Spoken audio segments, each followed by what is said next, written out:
Good afternoon once again, ladies and gentlemen. I hope you're all enjoying the afternoon and your main course. Please keep eating if you are not yet done with your main course. We are going to get back into the next part of our event this afternoon, though, our feature presentation. Before I do that, though, just a couple of quick mentions. The Mining Club is always proud to be partnering with the Miners' Promise, and these days we donate a percentage of every ticket sale from our luncheons to what is a great cause. Last month, your attendance here helped raise a total a bit over $2,000, which is fantastic. So your attendance again here today helps them to do the incredibly important work that they do in supporting families in a time of great need. So if you'd like any more information about Miners' Promise, we do have members of the board here today, and as well Deb Morrow. Where's Deb? Just there. Hello, Deb. Just on table 5. Sitting on my table, Deb. I haven't even had a chance to say hello to you yet. That's Deb at table 5 there. If you want any more information, that's where you can find Deb. Before I invite our speaker up onto the stage this afternoon, please grab your phones out if you'd like to participate in the Q&A component of this next chat up on stage. That is the easiest way to do it. Just point your phone at the QR code there if you want to do it the old school way through the website. It's slido.com, and it'll ask you for a code, which is 25JUL for July, and then feel free to post a question in there, and we'll try to get through a few of those towards the end of our chat. So, to today's special guest, Elsabe Muller is the Vice President of Operations Australia and President Alcoa Australia, leading the company's Australian operations based in Perth. Elsabe comes with over 30 years of international resources sector experience, having worked across several commodities including aluminium, iron ore, nickel, energy coal and metallurgical coal. Her previous roles include BHP Group HSC Officer, Asset President for BMC and New South Wales Energy Coal Mines, and General Manager for BHP WA Iron Ore. Elsabe holds a Bachelor of Science from Northwest University in South Africa and an MBA from Heriot-Watt University through the Edinburgh Business School. As I invite Elsabe up to the stage, would you please cast your eyes to the screens? The aluminium we make today is here for the future. The future he planned and the future she's planning. The future she helped save and the electric future they'll help drive. A greener future, one that's on track. Futures built on support and connection. Our future kids' futures. And a future they love together. Whatever future they choose, it's being made today. Alcoa, here for the future. Elsabe, thank you so much for being our guest today. I'll ask you more about the dominant theme in that ad, if you like, a little bit later, because I think there's a bit to unpack in that, isn't there? But firstly, can we just talk about aluminium? I think when you say aluminium to people, they probably just straight away think of a can. Yes. But it's a pretty ubiquitous metal, isn't it? Tell us about aluminium. Absolutely, but first of all, thank you to the Mining Club for having me, and Tim, thank you for going along with the Alcoa theme, so you also dressed in blue. Right on brand today. Yeah. So aluminium is actually, it's a great commodity. Although I was over 30 years with BHP and only 10 months with Alcoa, I started my career actually in aluminium. And it's a commodity that I always loved because it's a commodity, it's a future-facing commodity, a commodity that you really need to decarbonize. And the reason for that, it sits in the properties of aluminium.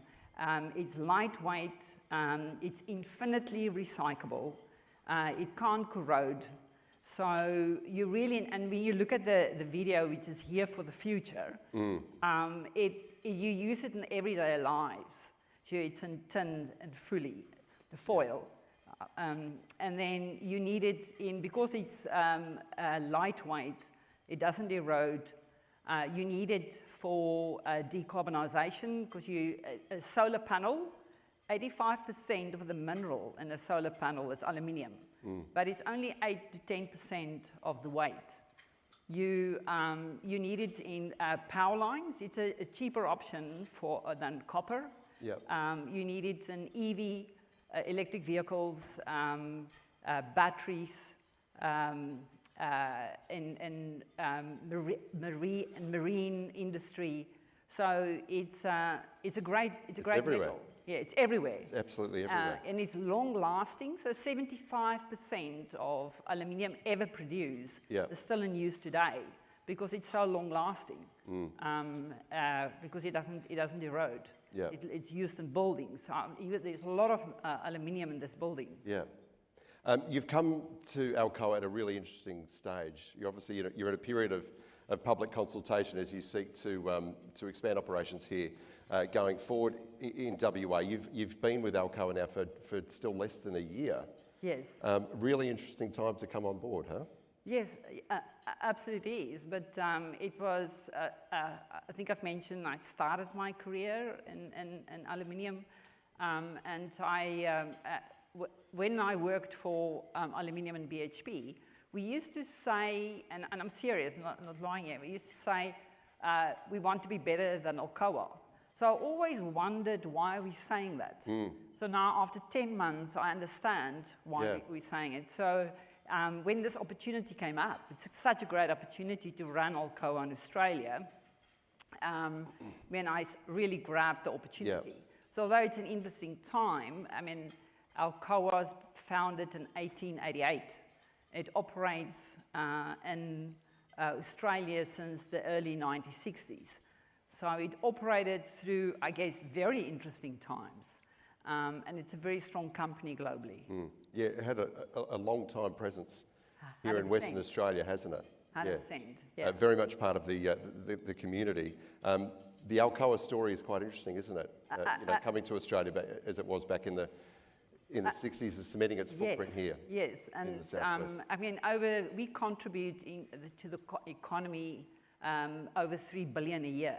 We employ 4,600 direct employees, 1,007 indirect.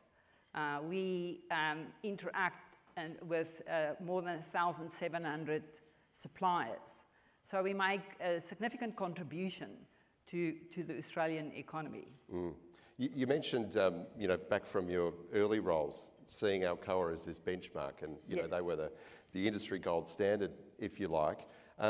You spent 30 years at BHP. Relatively recently moved to Alcoa. What was it that attracted you to the role? Yes. Yeah. So it made you want to, because that's a career in itself, isn't it, at BHP? Yeah, 100%. I mean, BHP is a great company to work for. And I joined BHP in South Africa. And I should say the mining industry is a great industry to work for. And I think after 30 years spending 6 commodities, when the opportunity came up to go back into aluminium, which is really a future-facing commodity, and joining Alcoa, which was the envy of many for so many years. It was something that I had to grab. Yeah. Of course, it's sad to say goodbye to your colleagues at a company where you worked for 30 years. Yeah. But it was such a great opportunity to come and lead Alcoa, which is such a value-based organization. I think for me, that's very similar to BHP and Alcoa. They're both values-driven organizations. Yeah. Yeah, I'm keen to sort of tap into that a little bit more as well, and why demand is still on such an upward trajectory for aluminium in this day and age. But I want to ask you about this period of public consultation that we're in at the moment, because obviously that's been getting a fair bit of attention in itself. Firstly, can you tell us what are you seeking to do as a company? What are you seeking permission, if you like, to do? Yeah. You touch on demand. So the Aluminium Council of Australia, the Global Aluminium Council, also said that the growth of aluminium will increase between 30 to 40% by 2030. Yep. It will double by 2050 because you do need it to decarbonize. There's no substitute. So then back to the approvals we seek is basically to continue our operations in WA, where we mine bauxite and then convert it through 2 of our operating refineries into alumina, which we then export. In order to do that, we obviously need to enter new mining areas. so that our 2 refineries can keep operating for decades to come. Yeah. So we're basically seeking approval to basically move into the future mining areas. Yeah. You know that there will be submissions coming in, probably in already, that are going to be taking an oppositional stance, if you like, to what you are seeking to do. I don't think I'm not sort of blowing the lid on anything there, am I? I mean, you know what they're going to be. They're going to say that there are issues around destruction of habitat, contamination of water supply, dust particles affecting nearby communities. I'm sure you're ready to respond to those in a formal sense when that public consultation period is over. But I mean, what do you say to those claims, to those submissions on behalf of Alcoa? Yeah. So I mean, I mentioned that Alcoa is a very values-based organisation, and as a result, for the last 60 years we operated, we didn't impact drinking water. I know that there's concerns. We've never impacted drinking water. For our submissions that's now for public comment period, we even took a more conservative approach to absolutely make sure we will not impact drinking water. We implemented a reservoir protection zone, which we pulled back from the Serpentine Dam. We've significantly invested in people and technical capability to even further improve our drainage control management plans to absolutely make sure we will never impact the drinking water. But I just want to emphasize, Tim, that we've operated since the early 60s, we've never impacted drinking water. Okay. So a second, in terms of rehab. It's still a point of contention, isn't it? There are still some who maintain that you have. How do you overcome that perception challenge? I don't know it's facts that is true. But then the second point you mentioned in terms of rehab, so we have a Jarrah Forest Research Centre that's really have deep expertise in rehabbing the Jarrah Forest. We've have international awards for the quality of the rehab we've done. We've received from the state a Golden Gecko Award for the quality of our rehab. So this is something really important for us. So we deeply care about the environment, and hence we've invested additional 15 million over 3 years to further develop the capability of rehab. And Tim, have you ever visited any of our operations? Do you know, I've certainly driven around the area. I haven't actually been onto site itself. Yeah. But maybe the point I want to make is, so it'd be great to... you can barely see it from the road, can you? You can barely see what you're doing. Yes, so the point I want to make is that if you have time, we'd love to go and show you always the up rehab, for a visit. Yeah. Because we have more than 460,000 visitors, because we run tours, so any person can come and visit. Yeah. And often, and I've gone, I took a few people on tours. There's spots where people stand and we will ask them, so where did we mine and where did we not? And you can't see the difference. But I should also mention that people need to understand that we only ever mine where logging has previously taken place. And after they've logged, they haven't structurally rehab, where we do structurally rehab. And we've only ever mined in 2% of the Jarrah Forest. Yeah. You were saying before too, I've had to sort of do a really deep dive on all things alumina and bauxite and aluminium, but it is a fairly commonly occurring mineral, but usually in a forested part of the earth. So yes, it's in Jarrah Forest in Western Australia, but if it wasn't here, it would probably be in another heavily forested part of the earth as well. Yeah, so you tend, and it's for any mining company, you tend to mine where the deposit it can be economically extracted. Yeah. Now, in our case, in WA, it is you find it in the Jarrah Forest. Yeah, and if it wasn't here, we'd likely, to meet the demand that you're talking about for aluminium in the the years and decades going forward, you'd probably have to, you know, ramp up operations in other parts of the world where Absolutely. environmental standards and controls might not be what they are here. Yeah, thank you. Thank you for making that point. And also our refineries, our WA2 refineries, has half of the carbon footprint than the average refinery globally. So if you had to shift this capacity somewhere else, you're going to increase the carbon footprint for aluminium that the world needs. It's aluminium that Australia needs to decarbonize. Yeah. Energy supply and energy security is, well, it's a big issue for a lot of operators, but a very contentious issue down in the part of WA that you operate in, obviously your proximity to coal mining operations down there. Tell us about how you guarantee your own energy security. Yes. Yeah, Tim, stable energy supply is important for the country. It's important for all industries, but it's especially important for the aluminium industry because for both a refinery and a smelter, because we have a smelter in Victoria, you do need stable energy supply. We use gas. We're a big user of domestic gas. Alcoa used 25% of WA's domestic gas supply, but we were one of the first companies to underwrite the build of the Dampier to Bunbury gas pipeline because it's so critical for us. Yeah, okay, so gas is going to be a big part of your energy future going forward. Absolutely. In terms of the general push to decarbonise and reach a net zero goal, if we want to call it that, where do you stand on that? Is that one of your goals going forward?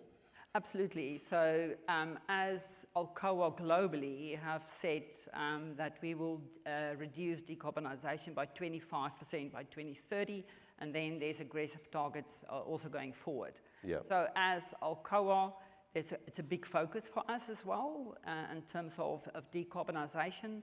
We have, people might not know that, but so Alcoa, the founder of Alcoa was actually the founding member of the mechanism of extracting aluminium.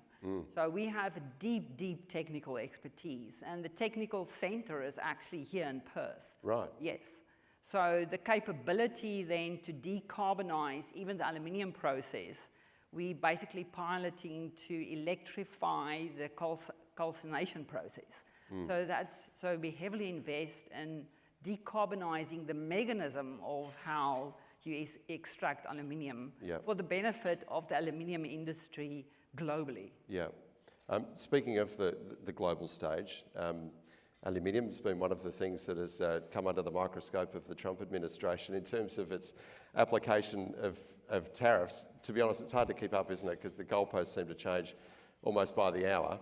But aluminium has been mentioned a number of times as being one of the things that he wants to see tariffs on for goods that are making their way into the United States. How has that affected Alcoa?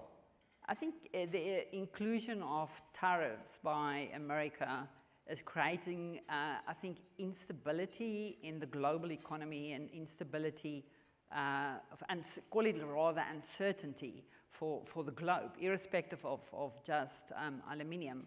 The tariff doesn't affect us, Alcoa Australia directly, because we don't export anything into the US. However, it does impact us globally, because as we have a couple of our smelters is in Canada that import, that feed the US with aluminium, and 86% of our smelters in Alcoa is actually green electricity. Yeah. But yeah, it does impact us. But I mean, Alcoa was founded in 1888.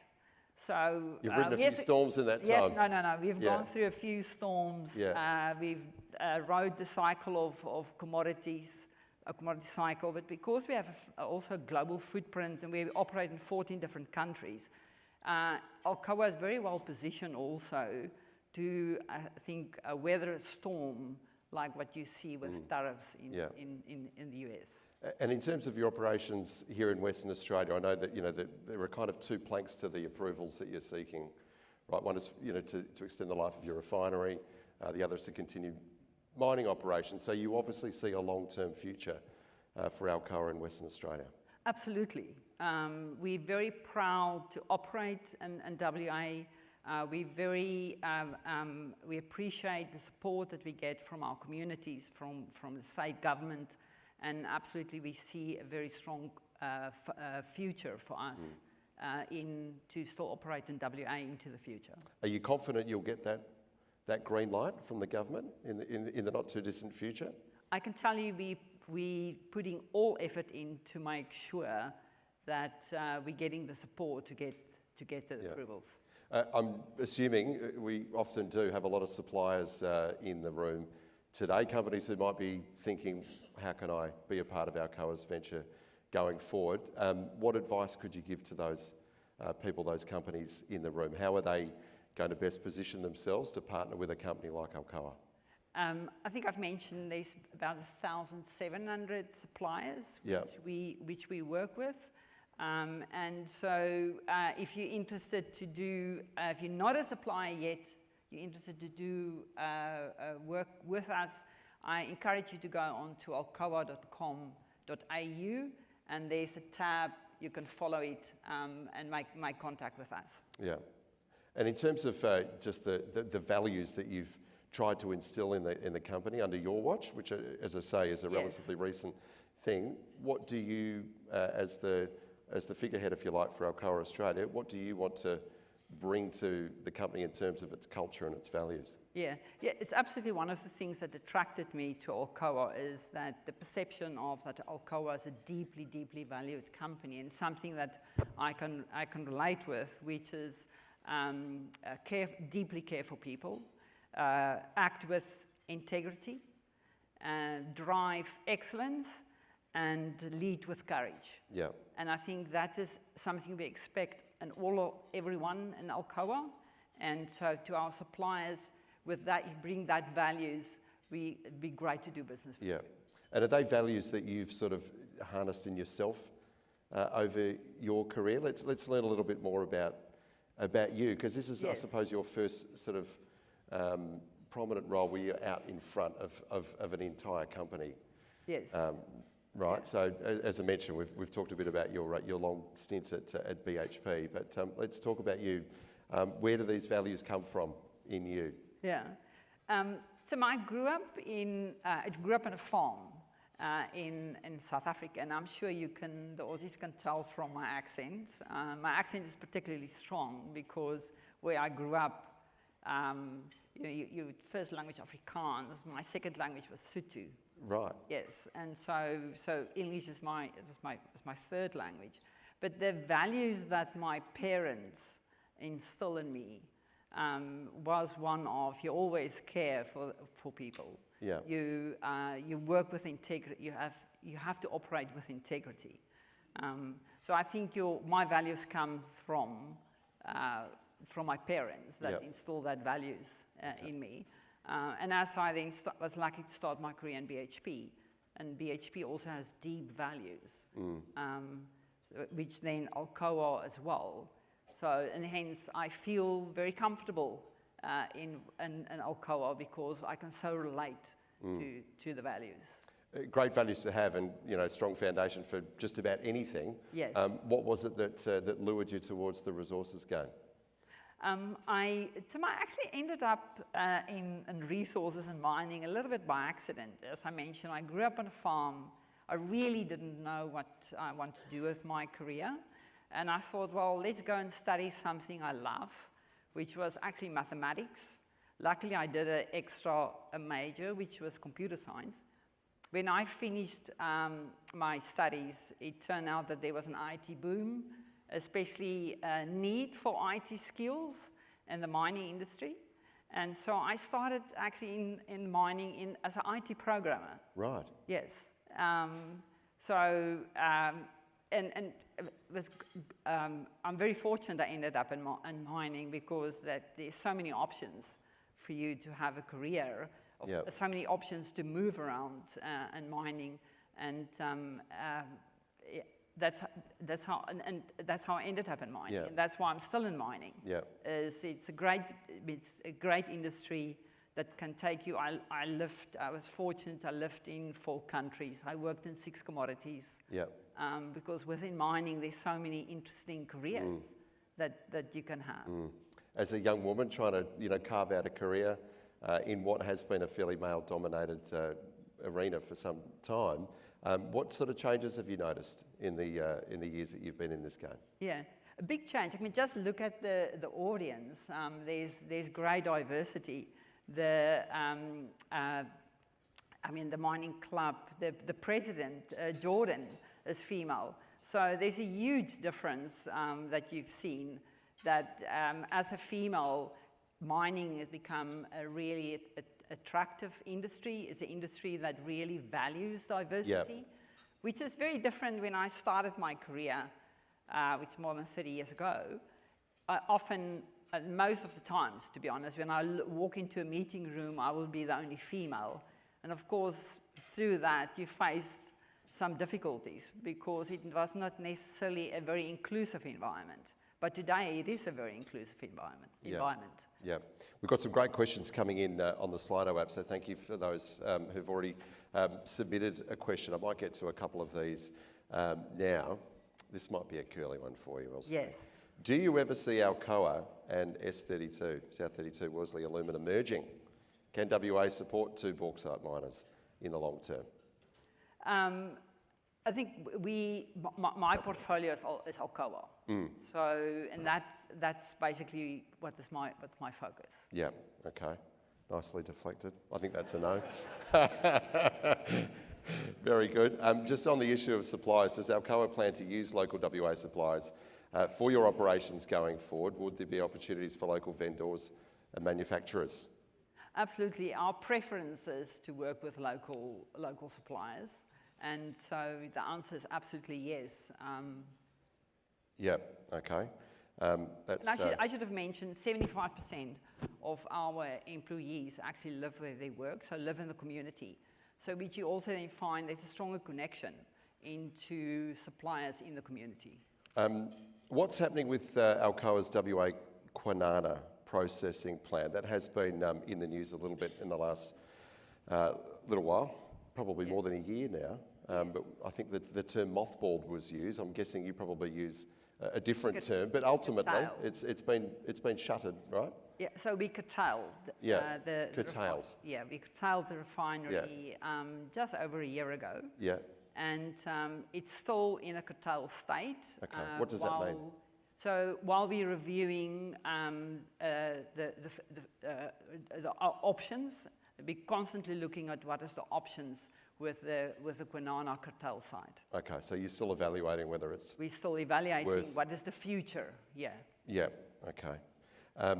With respect to aluminium recycling, does Alcoa do anything with that, or do we just leave that to the motivations of the individual, getting their 10-cent container for change, saving up for a skateboard? Is that motivation enough, or do you get involved with the recycling of aluminium as well? Not at the moment. Yeah. So our focus at the moment is basically to produce primary aluminium. Getting a few questions through about energy around Alcoa. A couple that I think you've probably answered already, but future innovative energy improvement technologies that you might be able to tap into in Alcoa. You mentioned that you've been on board with the gas pipeline now for some time, and that is likely to be your mainstay in terms of energy supply going forward. But new technologies that you might be able to tap into as you, I suppose, look to decarbonise the general operation of Alcoa in WA. Yeah, if you talk about decarbonising energy, so we are investigating options. As far as decarbonising, I think I've mentioned decarbonisation, the technology. That is something that we're really focusing on. And I think I've mentioned we're piloting the electrification of the coal mining process. Yeah, okay. A member of our audience wanted to know about this, a little more about this technology centre that you mentioned. It's headquartered here in Perth. Absolutely. What can you tell us about that? What happens there? Yeah. So that scene, I think I've mentioned, I'm going to repeat myself, that the founding member of Alcoa was actually discovered the method of producing aluminium. And so as a result, there's a deep DNA in Alcoa of deep technical expertise, which is few PhDs that really truly understand what is the most effective way to convert bauxite into alumina, and also how to convert alumina into aluminium. So this is a center of very smart people. If I walk into the room, I have the IQ in the room. That's no good. I'm sure you don't. I love this from Vic Bullo. Where's Vic? Life member. He's here every month, Vic. He's just written, need a new gas pipeline, 3 billion. Thanks, Vic. I don't quite know if there's a question in there, but anyway, take that on board however you want, Elsabe. A question here as well about as you look to secure your long-term partners, going through this process as you are of consultation and seeking environmental social licence, if you like, to continue doing what you're doing, has that been an impediment at all to trying to lock in those long-term partnerships that are going to make Alcoa viable going forward? Yeah, I wouldn't say that would be impediment at all. I think we still we have trust that we will get approvals. We're doing all what's necessary to get the approvals. So that is not, I wouldn't say that would be impediment. Yeah, okay. Was that something, you know, that just the environmental history and reputation that's attached to Alcoa, obviously something you've had to really get your head around in the last sort of 9-10 months since you've been here. Yes. Why do you think it is that you have attracted so much attention, maybe more so than some of your contemporaries? Where does all that come from? Have you been able to sort of trace it back to any period in your history where things really started to get a traction and a momentum to it? Yeah, I think it's, and I should mention my last role in BHP, I was the group officer for health, safety, environment. So I then had insight around the focus of the environment globally. And I think it's fair to say that any mining company will face much more interest around the environment and the impact of potential impact that mining has on the environment. So that I think any mining company will face more scrutiny around the potential impact on the environment. I think in the case of Alcoa, because it is actually more visible, it's very close to where people live. Close, I mean, it's basically in the Jarrah forest. That's obviously another reason why we will attract more attention. A couple of questions just again around, I don't mean to sort of get stuck on the environmental stuff, but any plans to process the so-called red mud that comes from your refineries? Any value in that? That's an anonymous question. Yeah, I assume they refer to basically our residue ponds. Yes. This is not a significant focus for us at the moment, but I can tell you it's a really good question. I think it's something that all mining companies should really get interested in, because globally we have residue dams. All mining industry have residue dams, and it's something that might be a challenge for all research centres, not just Alcoa's research centre, to think about what can we do with all the residue dams in the world. A question about PFAS as well. In terms of local communities being affected by that. Is that something that you have to try to mitigate or deal with? Any person that ever used firefighting foam would face some form of PFAS contamination. Anyone. I think you would find that, especially on airport strips. So this is something that every mining company and anyone that ever used it are focusing on, and so does Alcoa. So it's no higher than any other operator doing what you do? Okay. Alcoa has a strong legacy in aluminium. This one from Angelino, thank you. How is the company adapting to current global challenges like rising energy costs and decarbonisation pressures? Yes. So there's a significant focus for us around, as I say, decarbonisation. I've shared that.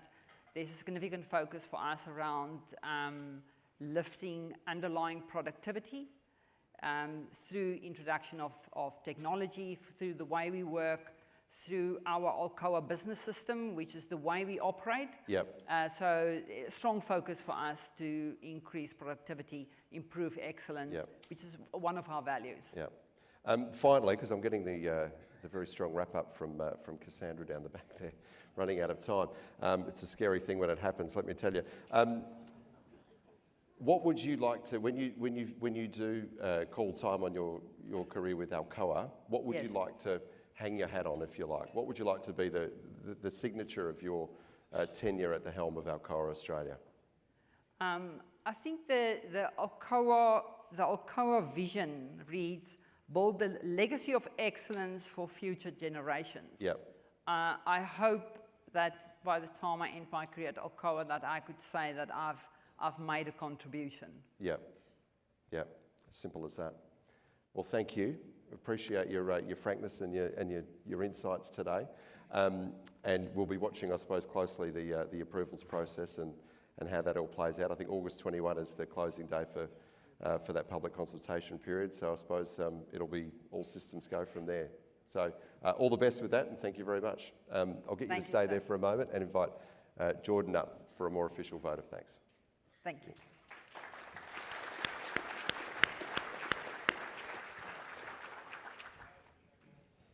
Thank you so much. Thank you for your time and your knowledge. We were talking earlier about leadership, and one of the bits of advice you gave me was stay true to your values. So I really appreciate that, and it came through strong in your fireside chat. Also want to thank our sponsors again, the committee and everyone for supporting the community and being here today. It's been a really big month, as I said before, and we've achieved our goals to empower, connect and grow people in this room and beyond. If today sparked conversation, helped you see something different, or reminded you why you love this industry, then we've achieved our goal. Keep an eye out on our upcoming events on our social media pages and in your inbox. And if you're not a member, make sure you become one. Thank you so much.